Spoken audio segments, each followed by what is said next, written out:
How to reschedule a meeting in Outlook. Hi guys, in this video I'm going to be telling you how you can reschedule a meeting in Outlook. So let's get into it. So as you can see, I already have a meeting with James on Friday. It's at 12 p.m. to 2 p.m.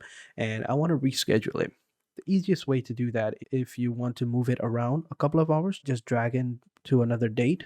That will allow you to move it to any other date you want.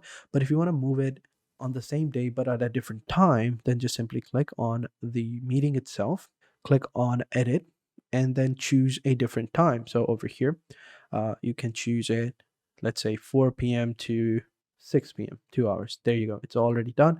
And you can also set a reminder or, 5 minutes before, 5 minutes after, 15 minutes before, 1 hour before. It depends on you. But yeah, and that is it. After that, just simply click on save and your meeting has now been saved.